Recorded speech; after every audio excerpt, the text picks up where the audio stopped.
So here we are with this panel. I'm going to let them introduce themselves. But as I was putting this together, I said, you want to talk about programs around the country that are serving youth. These folks have dedicated their time and talent, money, experience to do what they do. I want you to hear from them, learn from them, talk with them, make it do what it do. Ashaunta, I'm gonna start with you because you're never at a loss for words. I'm gonna start with you. Okay. Thank you, folks. Good morning, everyone. I might have a presentation.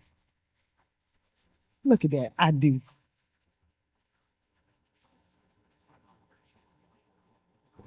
So, good morning. My name is Ashaunta Epps, and I'm the CEO and founder of A Perfect Swing Inc., which is the A Perfect Swing Golf Association, which are our local business. Well, actually, we have them around the country. Business professionals loving and enjoying the game of golf. And then we have our 501c3 nonprofit youth initiative, A Perfect Swing Foundation.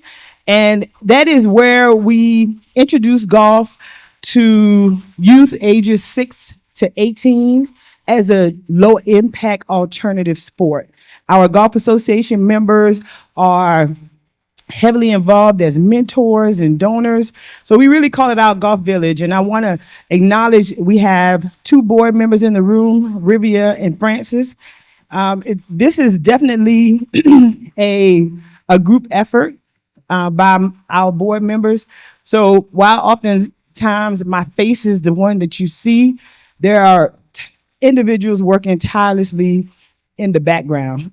So really quickly, I just want to say, as it pertains to the Perfect Swing organization, from a foundation perspective is what I'm going to talk more about, and that's our youth organization.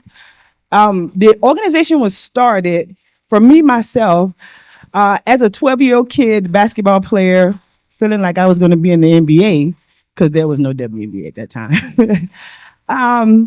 Unfortunately, one day I had an incident where I slid into a split. My hip popped out. It went misdiagnosed. It was out of place for a few months. It started growing out of place. They finally found it. They cut it, put it back in place, and pinned it. And for 20 years, I had a right hip that did not move at all. And through that experience, I never thought that I would play any sports again. However, I went on, so I have a bachelor and master's in computer science. I went on to graduate, and when I joined the corporate world, I realized that I needed to play golf. Overheard a conversation, somebody all up in my business. I'm like, well, hold a minute now, where'd y'all talk about that? Oh, golf, is that it? Now, I was already taking smoke breaks and don't smoke because I was trying to be nosy, so I guess I got to play golf because I'm just here to be nosy anyway, right? So I did that. And actually, I thought I was just going to be lollygagging around. But what I found out was that golf is the ultimate low impact sport. And I fell in love with it. And it gave me something that I didn't have for a long time. That little competitive edge, that niche to talk a little trash, right? And I said to myself one day when I was playing golf, like hitting balls at the range, I said, what if somebody had put a golf club in my hand when I couldn't play basketball again as a child? How would my life have been different? When I walked out of that body cast and I became the kid that was the next best thing, but now I was the water girl. You can call it the manager. You can do the up all you want. I was the water girl. And for years, I sat on the sideline and watched my family and friends play a sport that I absolutely loved. And it was that day I said, I'm going to start A Perfect Swing. And our objective is just to put a golf club in every child's hand. Like it, love it, hate it. We can't control that part, but we can control the access. We can control the initiative. Now, we're going to try our darndest to make you love it, right? But that's what it's all about, because in our communities or those underrepresented communities, it is just about being introduced to the game. And for the A Perfect Swing organization, that is what we do. So actually, the foundation started first. It was A Perfect Swing Inc., but we separated because as the adults brought their children, They said, we want to play. Well, we figured out a way to utilize all of those resources together to benefit our youth. So we have myself, I'm sitting at the top as a Perfect Swing Inc. We have the Golf Association, we have the foundation, and everything that we do points to the foundation. Membership dues for the Golf Association goes to the foundation. If Shantae is putting on a clinic in the name of a perfect swing, that money goes to the foundation. And then we have, from our foundation perspective, we have 3 locations, well, 2.5, but we claiming the third one. So we have the Charlotte, North Carolina location, and then I have a location in Kingstree, South Carolina, which is my hometown. And then we have a hybrid location in Raleigh, Durham. So we have just shy of 100 youth that we engage in some period of time as we go through our program. And then there's Ashaunta Epps Golf, which is myself as the top 50 LPGA golf teacher. So I want to tell you a little bit about our program. So again, we're using golf as a low impact alternative sport because of my experience and those that I know our youth are experiences, especially when it comes to sickle cell. There are a lot of our youth in our communities who cannot play high impact sports, whether it's artificial joints, sickle cell, all those great things. But we're also honing their leadership, communication, and networking skills. And so that's critical for us. So they have youth development leadership. We have an LPGA USGA girls golf site. We have a PGA Junior League site for 2021. We won the Game Changer Award. And we have a on-staff certified leadership coach that they have an opportunity to engage with the organization Destiny Unleashed. We have the Ashaunta Epps Scholarship. I have to say this. They named the scholarship after me because it sounds a little pretentious. I have a scholarship, right? But I am so honored that they named it after me. But it's a scholarship where it's $1,000 scholarship now. Started off as $250, but it's $1,000 now, where they get an opportunity to get funds for school supplies. And it was designed for 6th through 8th graders, because when we talk about youth development and we look at where we're going right now, our theory is that if they don't understand how to complete the application, get letters of recommendation, understand how important their grades are before they get to high school, it's too late. And so the scholarship is designed for 6th through 8th graders. However, through donor donations, we've actually covering the high schools as well now. But we are really particular about them getting that skill set done. Okay? Now, our program, they also do a golf and networking weekend every year. It's an opportunity for them to experience a resort course, stay there, play there, but more importantly, understand that that's in an environment that they can be in as well. And they deserve to be there. And they have that experience. And we get an opportunity to prep them and walk them through so that when they continue their journey, they know that that is an environment that should be welcoming them as well. It's an attendance requirement, and they have to apply for the scholarship because we want you to get the skill sets attained from the scholarship. Okay? So another thing about our program, all new participants get customized polos with their name on it. Really, one is nice. Then we don't have to keep doing name tags either. They get a 1-hour session with a certified leadership coach from Destiny Unleashed. All students receive a new glove and a used set of loaner golf clubs. If you got a football and a basketball at home, we want you to have some golf clubs. We want it to be a normal part of your environment. Then, after 1 year in the program, because we need you to show a level of commitment, they get a used set of loaner golf club. They get their own new set. I'm reading fast and to the reverse. So after 1 year in the program, they receive a new glove again and a new pair of shoes. So they get a new pair of golf shoes every year that they need a pair of golf shoes. And then after 2 years in the program, they all get their own set of golf clubs. So that becomes that permanent fixture for them. I want to share some industry resources.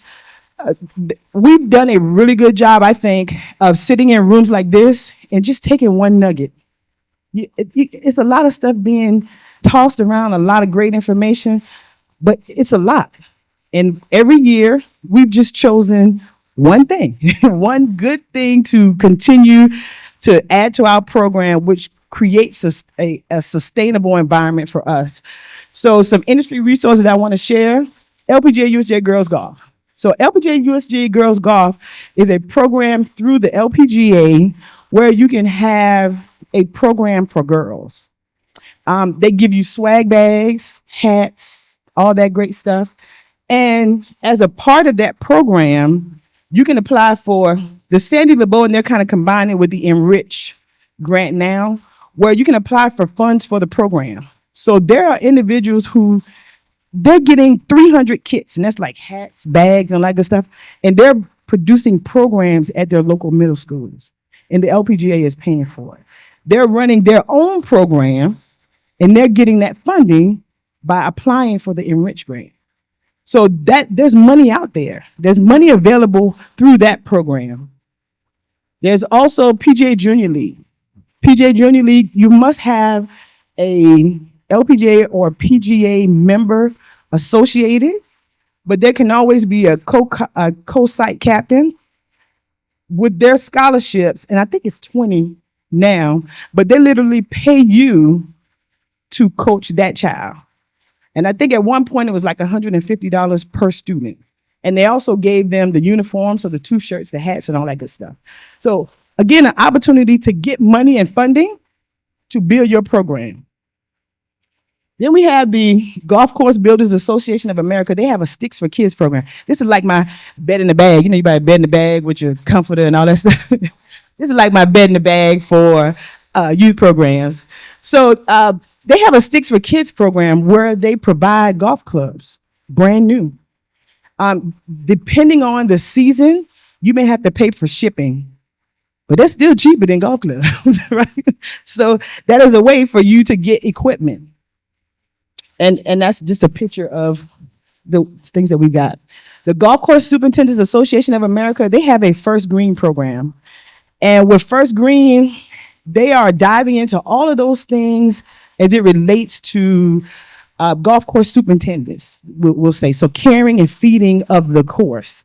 So they'll come out, solicit the superintendents in your area, and produce programs for your youth. We had a program where they brought in professors from North Carolina State University with their microscopes, pulled up the grass, identified, what had diseases. They do things like showing them how to move the holes in the green, reading the stent meter, determining how fast the green's going. Golf has so much STEM in it. Me as an IT person, I'm fascinated. But also, like, filling the bunker. How do you know how much dirt or sand, or whichever one you choose to call it, depending on where you are? The way you know how much you need to order is math. And they come out and do those sessions with the youth. So there's a lot of background information because there are a lot of careers in golf other than playing. But oftentimes that's what everybody's thinking about, right? So that program is really good. Then we have Youth on Course. Youth on Course is a program where a youth that is registered, they can play various courses in the country for $5 a round. And guess what? Pinehurst is on the list. So it's not just the municipal courses. They are legit courses. So when we talk about leveling the playing field and giving our children an opportunity to play on courses that are nice, like I didn't want to go to all the technical details, right? That's an opportunity. Youth on Course membership is typically $20 or less. Harold Varner, the HB3 Foundation, right now through the Carolinas Golf Association is free. Get in contact with your state golf associations because they have resources and they want to provide some of this information. They want to get engaged, but because we are grassroots organizations, we know about them, but they don't know about us. So we have to say something. They said the squeaky wheel, y'all better start churning. right? That's all we got to do. And I'm a squeaky wheel. To piggyback on what Jim said earlier, the Make Golf Your Thing grassroots grant, invaluable. When you first look at it, if you're not familiar with completing the application information, it could potentially be overwhelming. Well, take a breath and call somebody, but you need to fill it out, okay? It's important. It's important. I'm not gonna say it's easy. Dick's Sporting Goods, they have community grants where they give out funding as well as equipment. Again, you need equipment for your program, right? And you can go to Goodwill, and I'm sure they have some very good Arnold Palmers that's been, well kept, that are blades that your kids, you can put them in their hand, but they are not going to be able to hit them. They're not going to be able to hit them because it's not designed for them, right? The technology, the way it's difficult. So putting a club in their hand so that they can be successful, and not just saying, I just want to put any club in their hand, okay? And then you have the regional golf associations, like I mentioned, ours is the Carolina Golf Association, but reach out to their foundations. They have funds, they have events, they have youth, whether it's fairs or things of that sort, that your program can be a part of, and they may have activities that could just become an additive for your environment. Then there's good sports. Good sports. So Francis found good sports. Francis found so much. Look, Francis found all of this. But good sports, they produce sporting equipment for youth, for all sports. And when I tell you, my kids got Steph Curry brand shoes and Adidas apparel, and you apply. And it's called Good Sports. When you look at, as I say, my bed in the bag, my youth program in the bag, it's covered, right? But it's about understanding and putting all those different programs together to make it work. Local resources. Am I over my time? This is my last slide, I think. I came back to the grassroots grant for obvious reasons. Employee volunteer donations. If you have adults in that are working with your youth, their jobs likely some of them have programs where if they volunteer, you get a certain percentage. I worked at Microsoft, so I recently sunsetted my IT career. But at Microsoft, for every hour that I worked, they paid $25 to that organization. And some people that are volunteering, they may not realize that their company actually has that program. So ask them to ask, right? But whether it's matching their time or matching their money potentials.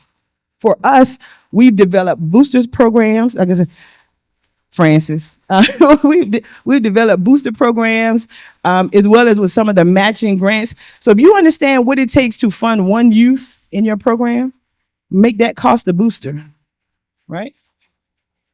If you get 10 boosters, you have 10 youth taken care of. The other thing are local supporters. Most of the grocery stores and restaurants, if you go in, take your nonprofit paperwork, they'll give you gift cards so you can provide food and things of that sort. For the restaurants, you can provide gift cards for prizes for the activities that you do. Okay. Couple of quick keys. If you want to start a youth organization, you should go volunteer first.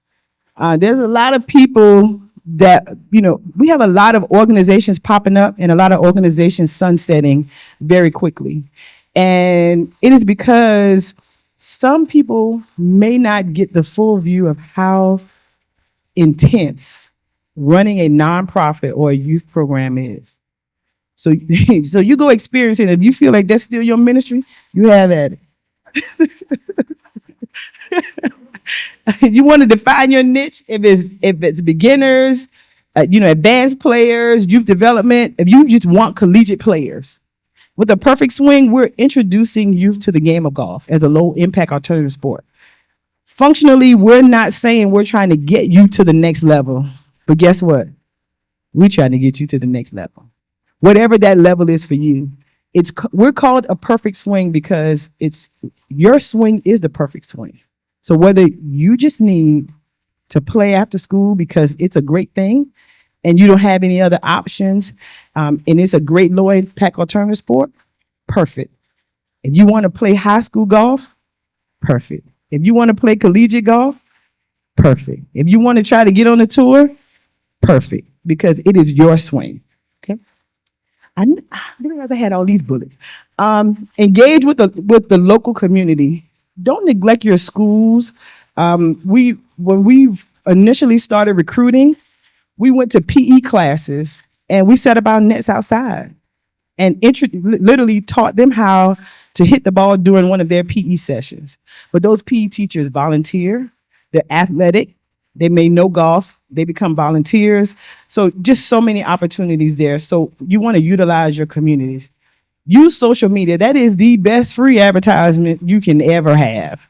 And if you're trying to engage with a particular vendor, sponsor, organization, go to their pages and see what hashtags they use.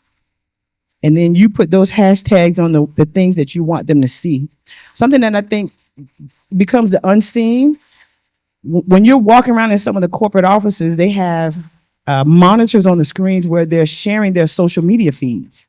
And all they're doing is pulling certain hashtags. Well, somebody's going to walk around the building and see your name pop up and see your face and your pictures because you use their hashtags. Chamber of Commerce, I can't stress that enough, being engaged in your area. And then reach out to other professionals that you may need access to resources or they have access. If you need a PGA or an LPGA professional for some type of, say LPGA, USJ Girls Golf or PGA Junior League, there may be one in your area that's interested in doing that. Don't be afraid to reach out to them because they're skilled at that for a purpose. Let them tell you no, because I say all they can say is no, in my opinion. Okay. Thank you all very much. I appreciate it. I'll turn it over to Miss Jenny Bethune. I can't follow you.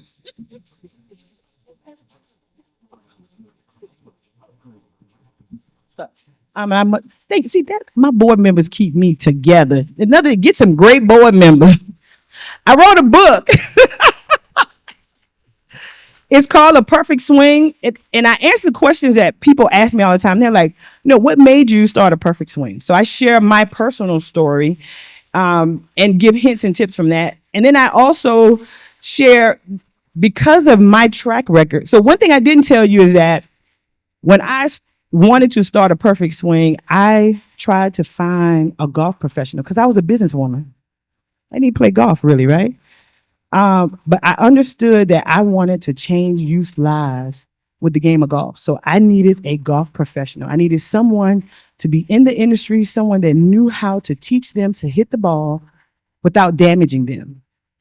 I asked quite a few people, thought I had found one, and I sat down to invite her to be a part of my board.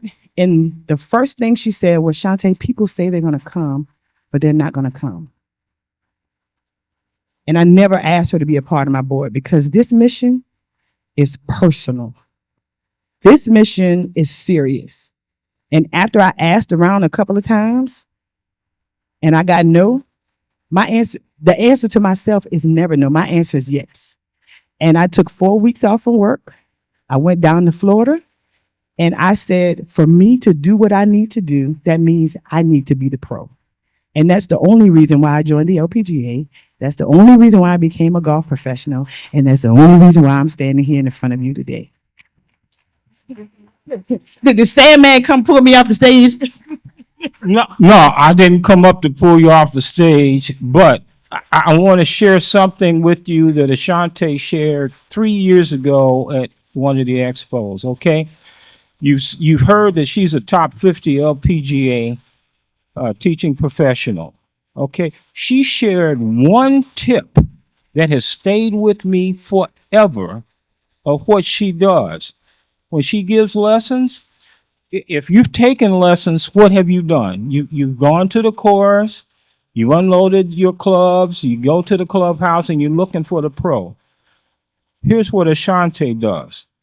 She meets you in the parking lot, helps you get out of the car, takes your clubs, and walks you up to the clubhouse and to the practice area. Small things that make big differences.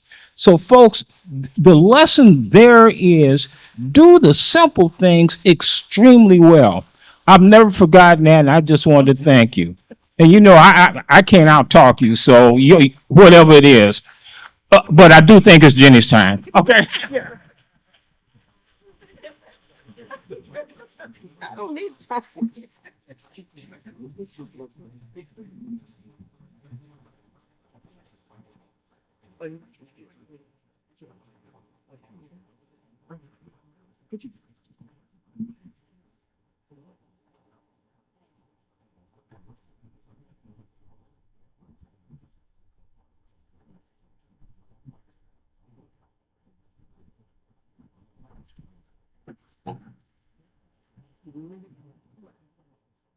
Can you hear me this way?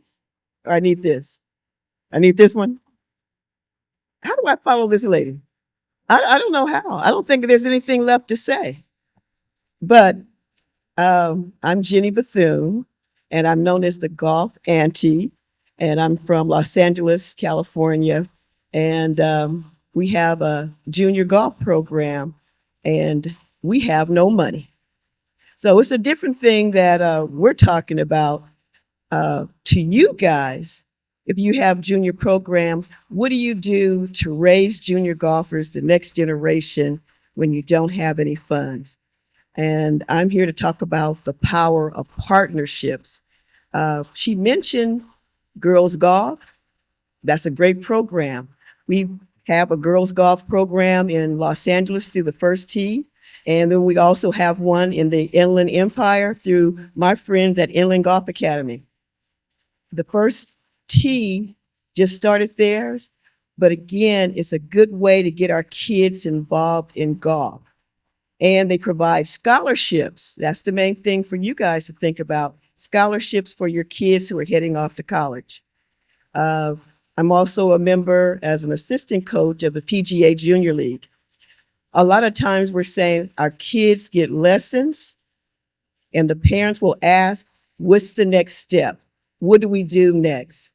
And that's where we're directing the kids, the ages of 5 and up, to the PGA Junior League, where you play as a partner. The PGA Junior League also offers scholarships. So one of our girls is at Howard University, and her golf experience basically is through PGA Junior League, and she was able to acquire a $10,000 scholarship from them. And then another one of our young ladies who's at the University of Maryland Eastern Shore, and she's part of their PGA management program. She also came through PGA Junior League, and she played in some of our Southern California PGA local tours. And she was also eligible for a $10,000 scholarship because our kids are smart. We know that they're smart, but the parents are saying, I didn't know about where I go for scholarships. The scholarships are available, but our kids have to apply. And we need to share the information. Just like she just did, we need to share the information across the country. You have to take advantage of your local associations. I've left my pictures. I don't have any diagrams, but my presentation, if you look at PUVA, I put some articles and I put some pictures so you could see our kids from Los Angeles and what they're doing. Another thing is USGA development grant. So we heard them talk, if you were here for the development part. Yesterday, Beth Brown talked about it. They offer grants to kids. They have a U.S. development national team. Currently, because Shyla Brown has left for college, there are no kids that really look like us on the national team. On the local state teams across the country, I think we have about 3 African-American kids that are on the national teams. Those numbers are not acceptable. We in this room and others need to do something about it. Golf, Jim said it, it's a $102 billion industry. So why are we over here fighting for a sliver of the pie when we can be out there getting our kids slices of this pie? You don't have to be Tiger Woods inside the ropes, but you could be outside the ropes and be the CEO of Nike. We see all these 1,000 companies are out there. We could be part of that big business. Our kids could be part of it. We're changing generations of lives because our kids are exposed to golf. We tell our kids in South Los Angeles, other urban areas, golf is a business language. If you can talk this language, you will be invited to the country club. You will be around the one percenters who are at the country clubs behind those gates, but there's always a golf course behind those gates also. When there's a charity tournament, let me tell you, they call Miss Jenny, do you have any kids that can come play? My kids know how to play because we get them out on the golf course. Again, our golf club, we're the aunties and the uncles to single parents, divorced parents, great grandfathers and mothers who are raising their kids. And they're saying, Miss Jenny, my kids start getting some lessons at 5, they're 10. I didn't know about all this stuff. But we're providing the information, providing resources and opportunities to our kids. They say I have a successful program because I'm across the country going different places. But I'm meeting people like you guys are doing here, making contacts. I don't know how many of you understand or know about Steph Curry has a junior basketball tour. Well, he also created a junior golf tour. But I'll tell you, 20 of those kids over the past 4 years have come from Southern California, from my backyard, from my golf group. We are preparing kids to be a part of his program, but he's taking them as single digit handicaps, about 13, 14 years of age. They need to know how to play. They play tournaments. So again, the question comes, who develops those 5 to 13-year-old kids? The local community-based junior golf program. That's you guys out here. That's what we need to be focused on. That's what we need to be talking to people. Yes, you gave money to First Tee and other people, but if that money didn't flow back down, we need the money also to help our kids get to the next level. The USDA development grant, great program. We have quite a few kids who have received $10,000, $5,000, $2,500, $7,500. But the secret, let me share with you right now. When you fill out the application, if your girl does not have a 5-point or less handicap, she's not getting any money. If your boy does not have a 2.5 or less handicap, he won't qualify. And we're saying, well, should that be the only criteria? But if you apply for a U.S. boys or girls amateur tournament, it's the same handicap. So that's the secret right there. When you're working with your kids and they're saying they'll play some tournaments, you need to ask them, well, do you have a handicap? Do you know what a handicap is? Get them started right there. That's the first question I ask my parents when they tell me their 15-year-old wants to play college golf. Well, what is the handicap? And they're saying, well, I didn't know anything about it. We need to do better in our own communities. And we are starting to see some differences being made, but we still need to do a lot of work. The power of partnerships. The Western States Golf Association, a 70-year-old organization. I'm a part of that. We also do a tournament on the West Coast called the Allen Bennett. We've been doing it for the past 47 years. We are one of 3, let me tell you, one of 3 organizations that receive an exemption for a boy and a girl to go play in this group, the National PGA Junior Championship. They will have over 150 boys, 150 girls. They play at exclusive country clubs. And the coaches from across the country are there to see your kids play. Again, we're one of 3. The other 2 organizations at this point in time the Cameron Champ Foundation, and the Steph Curry Underrated Tour. So that's what we're saying. There are opportunities out there, but we need to make sure our kids are ready to get that opportunity.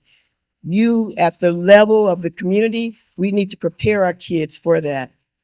One of the things that I've been working on is creating a pathway for our kids. We didn't understand that once you come into golf and you get your lessons, the parents are asking, what's the next step? So we're creating the next step. We're telling you go to PGA Junior League. We're telling you join our golf club, the T Divas and T Dudes, and we're getting ready to celebrate our 30th anniversary.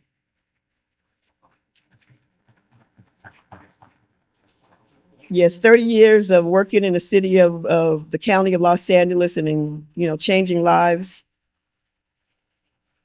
But it's really important that we continue to create these pathways. So I did see that we could go so far. We had intermediate golfers. You guys know them. You may have been them at one time. You had a 15 handicap or a 20 handicap or 30 handicap.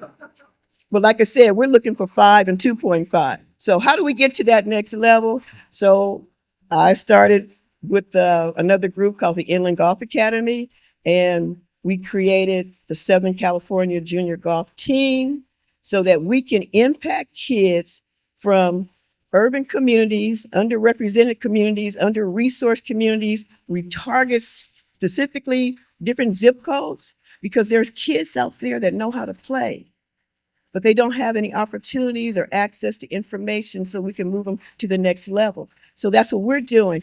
From the ages of 5 up to 13, we're preparing them to be picked up by the Underrated Tour or be able to go to the MAC Champ Invitational so that they could be seen again by college coaches.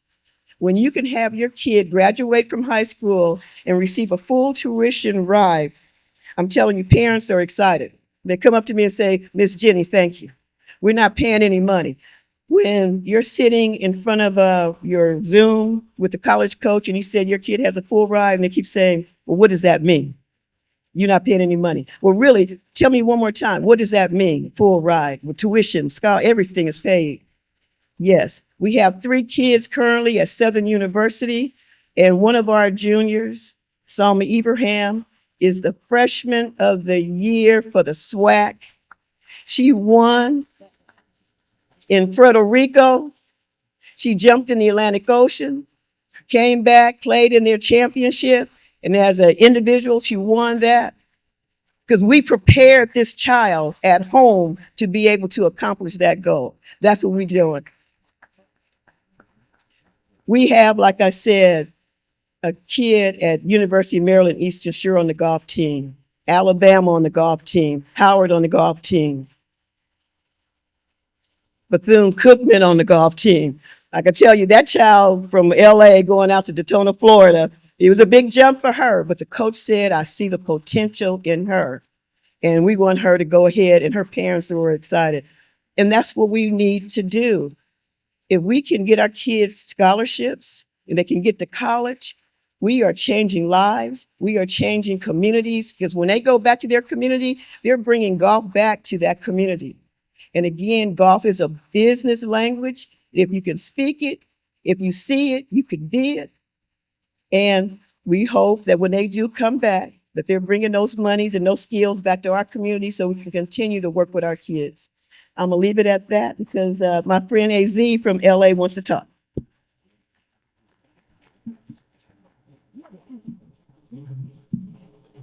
And again, you can see my stuff, my pictures and my articles on Hoover.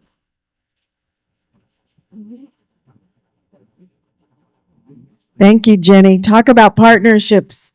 I'm also based in LA, and you can't see me, right? Because I'm challenged vertically. But Jenny and I do partner, and she is the most amazing person. And she's a volunteer, okay? And yet she does it all. And she's always calling on me, and she's always saying, okay, Azucena, AZ, let's do this. Bring me your girls, bring me your girls. So she pushes me, and I love that. Okay, so I'm going to show a video first. My name is Asu. So let's exit and let's. I don't work it no more. I know, but she's a tech person. See, so but no, I need to find the video, but we'll find it. I'll find it. Okay. I was just making it. Okay, I know. Oh, but we're stopping. We're gonna. Okay. All right. So, but anyway, we're going to be brief because we are going to get us out of here at 11 o'clock. I'm Azucena Maldonado. I am the founder of the Latina Golfers Association, and I have loved being associated with the Diversity Roundtable for many, many, many, many years now. And I love to see where it has come. Being in this room is something else. You know, I've been coming to this show for 13, 14 years, and actually the LPGA has been in this room. A lot of people have been in this room way out here. So I think we're just going to every year just get closer and closer. And so I'm looking forward to that. But congratulations on everything. So we have been around for 17 years, and I'm going to be brief. So instead of telling you everything that the Latina Golfers Association does, I'm just going to show you a brief video that'll kind of just let you see what we do, because I think these pictures are more powerful than anything I could say.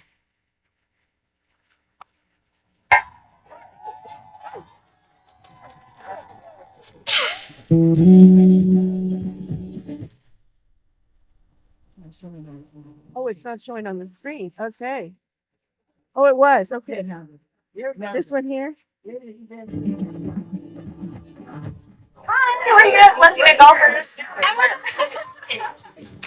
My name is Andrea. I found the Latina Golfers Association on Instagram. This is actually my first time here learning how to golf, and I really enjoyed it. Thank you so much, Azucena and the Latina Golfers Association, for taking me in. I feel really welcomed, really loved, and I look forward to joining more events in the future. There you go. And we're just gonna brush the mat. I think I love golf. I brought my mom here today. I brought her for Mother's Day, and so we could also learn how to golf together. Well, she was nothing American girl, raised on promises. She couldn't help thinking that there was a little more to life somewhere else. After all, it was a great big world with lots of places to run to. And if she had time, she had one little promise he was gonna keep. Oh yeah, alright. Take it easy, baby. Make it last all night. She was a Mexican American girl.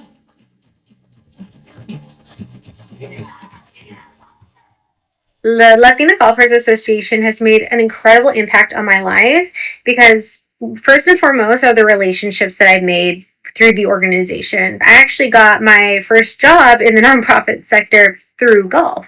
I was at a casual golf outing with a foursome, and a few days later, one of my golf partners that was in the foursome shoots me a message and says, "Hey, Christine, we have an opening. Would you be interested in doing this?" And so they invited me to be part of the company. Well, it was kind of cold. This was my first time playing in a golf course, a full-on game, a real game, not at the range. And to me, this was a very encouraging experience because I am not longer afraid to go into a golf course or to a range, even if I'm by myself. But I made 3 new friends, and it's great.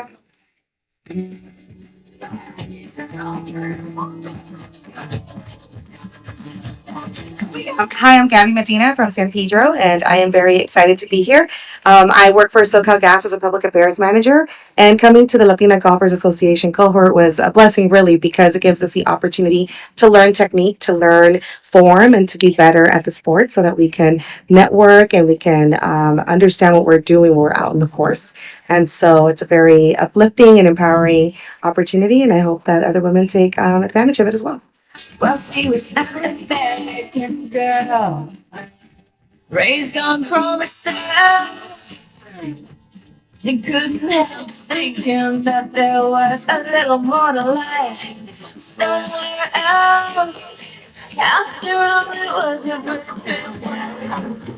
With lots of places to run. And if she had time, she had one little problem he was gonna be. Oh, yeah. The Latina Golfers Association, where do I begin? It has been a major force in my life. It's a game changer. The Latina Golfers Association is a vibrant community that gives me life. It's provided me the space to be a golfer and to be comfortable in those shoes. It's provided me the space to celebrate myself as a Latina sports enthusiast in a sport that is very traditional, that I never thought that I would pick up. The only time I ever went to a golf course or a clubhouse was for quinceañeras.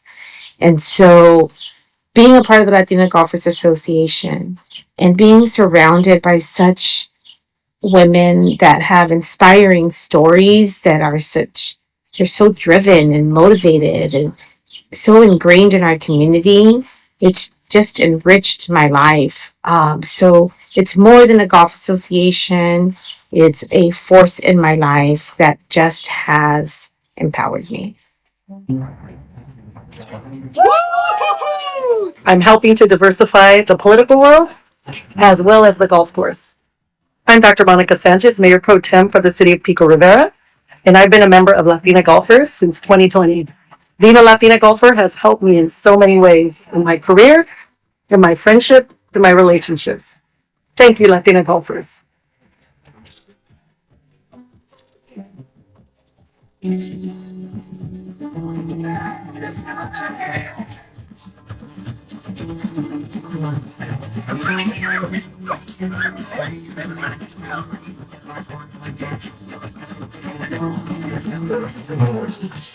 Well, she was an American girl, raised on promises. You couldn't help thinking that there was a little more to life somewhere else. After all, Latino golfers. We're grateful for all their help, all their coaching, and for how far they have helped us get in this golf world.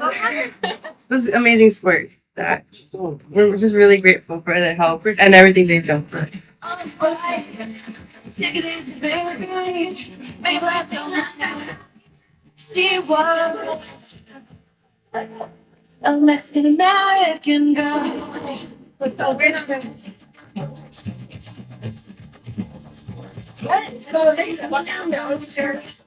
Well, it was kinda cold at night. She stood out alone and went on the right. Yes, you could hear the cars roll by out on the 101. The great crash on the beach, and for one desperate moment, babe, he crept back in the memory. God, it's so painful and something so close. It's still so far away. Oh yeah, alright. Take it easy, baby. Make it last longer. She was a Mexican American girl.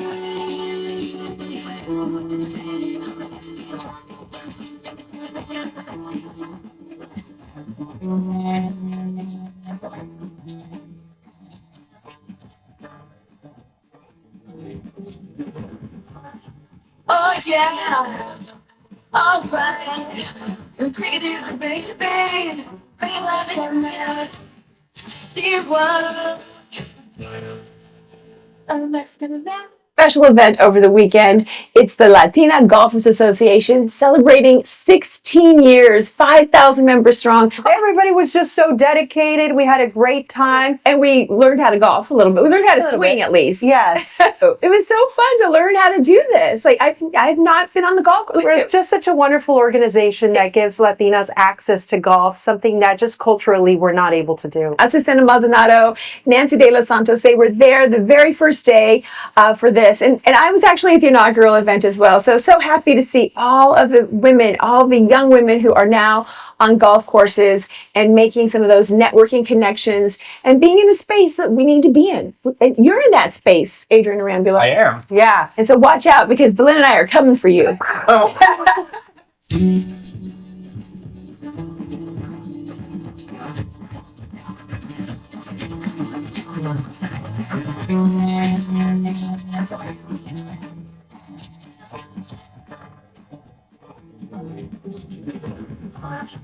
Oh yeah, alright.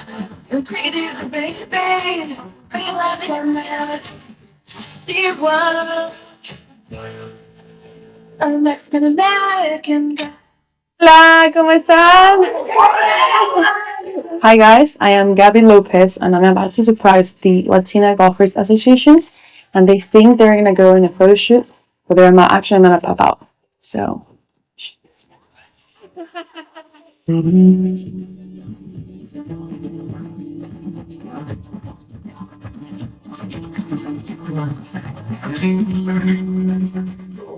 your eye on the ball. She would cut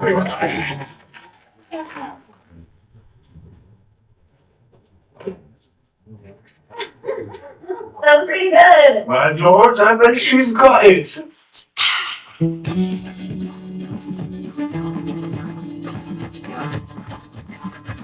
That's it. So you can see, we made it on the big screen. We were in a movie that actually highlighted a love scene, a romantic scene with an adaptive golfer. We were so proud of being able to talk to the producers and incorporate that into their big, beautiful Latino romantic comedy. And as you see, we do advocacy work. That was Gabby Lopez, LPGA Tour player, that did a little surprise visit with us.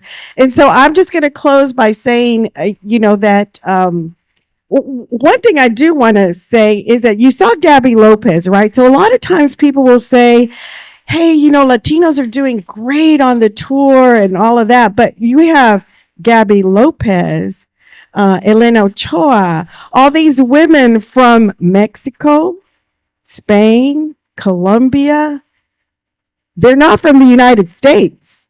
So that's a very different story. So let's not be confused here. We're happy. We love that our sisters are there, but that's not the U.S. Latino story. So when we are able to get our U.S. Latinos and African Americans and people of color on the LPGA and the PJ, that's a whole nother story than when they come from another country. So let's always be clear on that. And so now, what else was I going to say? Yes. Listen, AZ, as I call her, I've known her for years. She is always super excited. But two things from her presentation, and I know you have one more person you have to introduce. Two things from her presentation that I think you can take back right now.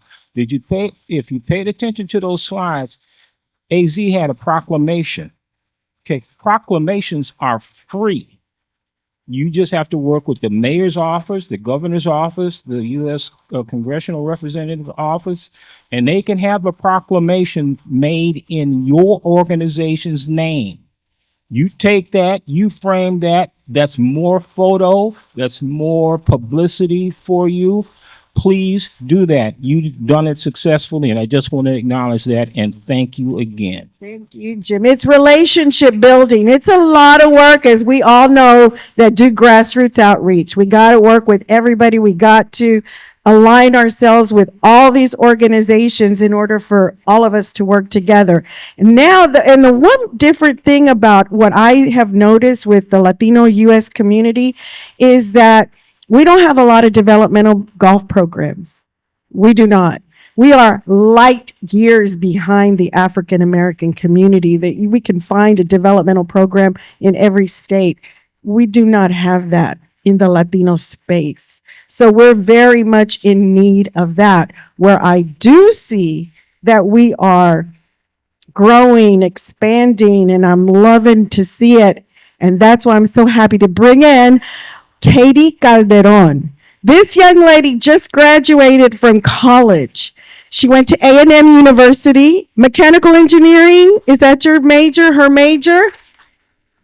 Okay, she has become an entrepreneur. She was just featured in Forbes magazine 30 under 30, okay? Because she created a putter for women called, and her company is called Club Girl. Yes, yes. Club Girl. Club Girl. And so she, on her own mechanical engineer, created a putter designed for women. And now she's just graduated from college. So I see Latinos going very much in that entrepreneurial space. We've had to as immigrants, you know. But anyway, we're so proud of her. So Katie, take it over. Okay, thank you. Howdy, everybody. As Azucena said, my name is Katie. I'm going to keep it brief because I know everyone's really excited to get to the show floor. But my journey in golf's a little bit different. I started playing when I was 4 years old. I was real grateful to be involved in programs like the First Tee. Yeah, I'm from Texas. I went to Texas A&M University. I studied mechanical manufacturing engineering. Originally, I did not want to do that. I wanted to be a doctor, but my entire teen life, I'd worked in golf shops and I was a club fitter, club builder, repair person. I absolutely loved it, and it's how I paid to be able to do some of those like bigger tournaments. And so I loved it. And when I went to school to be a doctor, I really quickly realized that was not for me. I can't handle blood like that. So I left, and when I left, I thought, okay, what can I do that I'm gonna love? My parents said, you need to do something that you love. And in my life growing up, there was nothing I loved more than playing golf. And so I really did love though working at the shops. And when I got a job back at the shop after I had left college, I found, I want to do this one step back. I want to be the designer. And so I started, I applied to A&M for engineering. I got in. I'm a mechanical manufacturing engineering major. And when I was studying in my first class, I had a professor say to me, these are all the different kinds of things that you can do with your engineering degree. And I said, that's great, but I want to build golf clubs. And she was like, oh, I've never heard that answer before. I feel like maybe with your background, you can start teaching yourself how to do it now. And that's exactly what I did. I would go to the shop after school and I'd study all the equipment, figure out how it worked, what was going on, but from a design perspective rather than just a fitter's, and then try to design my own clubs. So I ended up posting them online. I grew my following to over 500,000 right now, just designing golf clubs on there and talking about golf equipment. Thank you. And I got reached out to by some of the major manufacturers saying, hey, come work for us when you're not in class, build equipment with us. So I worked with a major manufacturer designing out one of their putter lines for a few years. I had an absolute blast doing that. But in doing that, I discovered how they make women's clubs, and kind of the industry standard, the secret they don't tell you, their phrasing is when they make women's clubs, you shrink it and pink it. And as a fitter, that was something I found never worked. Women never got to walk out of the store with clubs. They had to spend more money on it. So when I heard that, I realized this is a problem that I want to fix. And I've spent the last 3 years designing women's clubs. So we launched our first putter, which is the Monarch, which was initially designed just for women. It's got an adjustable weighted system, and that was going to be our first club. We've sold that. I sold out of my initial batch back in beginning of 2025. Since then, we've been ramping up production, and we just launched our new line of non-adjustable clubs geared more towards beginner women or women who don't necessarily need the adjustment to be able to correct for their miss. So we're getting ready to launch into stores right now, really growing, but trying to help meet the need of women golfers, since women currently make up 40% of total new golfers. So I think I stayed within my 2 minutes, but I'll stick around for questions in case anyone would like to speak after. But thank you. Not amazing? Go Katie. Thank you all. I think that's it. If you have questions.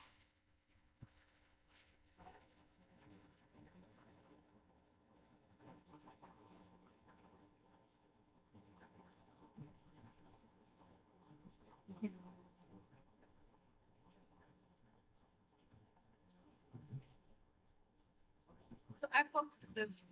My name is Audrey. Here's a microphone. How about that? My name's Audrey Cormier. I am founder and host of a women's podcast and chat called Let's Chat About Golf. But I'm also follower of many of the women who are on this panel. I'm actually followed Ashaunta and Jenny, and so pleased to see Asazena and your colleague as well, because that's what this conference is about. I think when we were getting ready to convene this, I think I heard and saw Ashaunta say that this is the show floor. The other show is over there, but this is the show floor for me. I've been to the PGA show. I came to the PGA show 10 years ago and got overwhelmed by what's over there. And I've been over there for a little minute at the end of the day yesterday, but I've spent most of the time here. And it's been amazingly enriching for me. And so thank you, Jim. Thank you for continuing to have this vision. So my question for all of you, and I posted in Hova as well. In addition to my chat, I'm also I just got elected to the board of my regional golf association. So I'm a newest member of the Northern California Golf Association. I think I might be the first Black woman on that one. I am also on the board of directors of my golf club, Richmond Country Club in Richmond, California, and a board member of First Tee. So I do a lot of board stuff. And a member of Sisters on the Links, they're here. Sisters on the Links is a WSGA club, and Angela Anderson and our founder, Janet Johnson, is here. So question that's on Hova is, after this conference is over, how can we support you? We're taking notes, we're writing down stuff. Is there one thing that you'd like for us to do after we leave, other than buy clubs, right? And so what would you like for us to do? So I have the mic. Okay, I'll start. Well, yes, buying clubs is always great, but just staying in touch for sure. I think you can connect with us on socials. Everything for me is I'm at Club Girl Katie or Club Girl Golf, but staying connected and being able to connect with y'all. I know one of the things we're doing with our new clubs is we're going to have a donation back program. So if you want to upgrade to our adjustable clubs and you buy the beginner ones, we'll be taking them back as donations and then donating them to different organizations. So I think quite a few of you guys have different orgs and charities and things. We want to get connected with you, figure out how we can be involved, and also see if you can be part of our donation back program. And I would say just talk about us. Speak us up. I have come to this show and I hear people saying, oh, so-and-so told me about your organization and what you're doing. And so been so impressed at this year at this show. I've had so many people come up to me and said, so-and-so told me, so-and-so told me. So talk us up, follow us on social media, comment on social media, talk us up. And of course, if you know any grand tours, any people in corporate, tell them all about our organizations. Ditto. But what I would like to say too is the same thing. Local community-based junior golf groups need donations. We need support. The Inland Golf Academy and the T. Davis and T. Dews are about to launch February 15th and 16th, our first urban junior golf tour aimed at intermediate golfers. It'll be 2 days for the 18 holes, but we're going to bring out the 7 to 12-year-olds, the beginners, the ones who kind of need to play 9 holes and walk the course, walk with the aunties and the uncles from the golf club so that we could teach you pace of play, etiquette, and the rules of golf, get you comfortable and confident on the golf course. And we're going to take this little program around LA County and Southern California, and we're not holding on to the kids. We're going to share the kids with US Kids Golf and the other junior golf programs. But we're going to make sure when you move up, you're ready to move up, that you're confident. And then the last thing, I told Jim, this is my first year at the show, but I'm going to save my pennies. I'm going to come back next year. And I hope to hear from somebody that you're doing something in your community to raise some junior golfers. Come, if you need information from me, I'm on email, Instagram, Miss Jenny Junior Golf, Auntie. contact me. I want to help your kid be successful. I want to be the auntie to kids from across the country, not just in LA County. You better do it, Miss Jenny, Auntie. Make checks payable to a Perfect Swing Foundation. You can go to our website, www.aperfectswing.net, and sign up as a booster. But I piggyback on all the things that they say as well too. But junior programs, I like to be clear enough to say we need cash. We need money. People donate equipment. That's great, right? We have lots of equipment. We actually supplied 12 sets of clubs to an organization that was starting up in a city about an hour away, right? Those things are great. And I don't want to deter you from donating those items. But monetary value is really what a lot of organizations need, because it comes about paying coaches, buying supplies, safety equipment, things of that sort. So we always like you to write the check first, but but sharing the vision and the message as well too, introducing a kid or child to the game, all of those great things. But yes, final answer, make checks payable to a Perfect Swing. But Yeah. thank you. Can you guys hear me? Yeah, I might.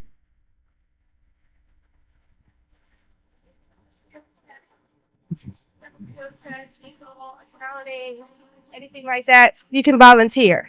Okay, because if they don't have the money, then they can't pay people to do that. So they can use their skills for that as well. So if you're living in a community that has a youth organization, grassroots, and you have those skill sets, volunteer. Or if you just want to give up some of your time and help out when they need help, do that as well. So Off the record. yeah, right here. Yeah. So John Hagler, Pro Duffers Foundation. There's been, I think Dr. Mike Cooper mentioned. I'm right here, Jim. I'm sitting on the stage. So we're going to partner with the Cipher Foundation from a players development perspective. I think there's an ask by Western States to join us on the initiative. But we're the Pro Duffers is the second largest African American golf association. So the young lady just asked a question about what can be done post conference. I'm going to say it a little bit different in terms of what would be helpful for me. I'm a Cliff Notes graphic type person.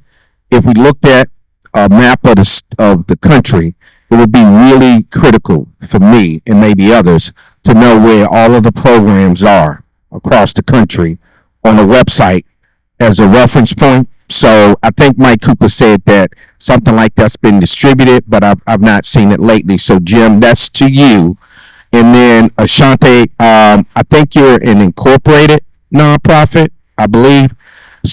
Right, I know, but I want to talk a little bit about the formation of your business matters. There's a difference between an incorporated nonprofit from a liability perspective, and we lose sight of that. A lot of folks just want to go out, get a foundation, get a nonprofit, but really don't understand taking on that liability from just the organizational perspective and needing D&O. But I want to just have you tell us why you did what you did. I think I know, but can you talk a little bit about why you formed the way that you did? Right. No, so you're absolutely right, because as a business owner, your assets are tied to the organization that you build. If something goes with that or goes wrong with that organization, or you get sued, it comes back to all of your assets as well too. However, when you develop a corporation, you're putting it in an entity in itself. And that was the main reasoning for doing it that way. We probably could have chose other methods there, but having that as a corporation standing out on its own removes that liability from me and my assets, from a board member's perspective as well too.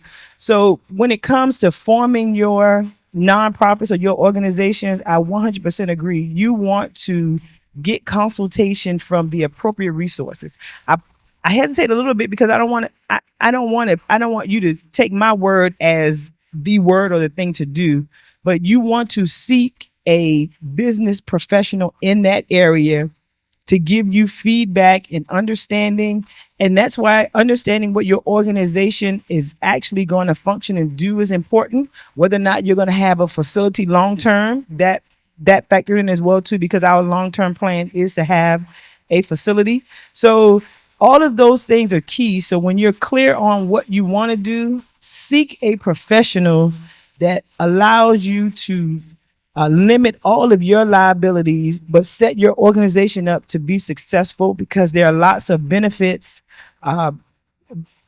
lots of legalities that you want to be aware of that you can take advantage of in multiple situations. Great point, though. Glad you brought that up.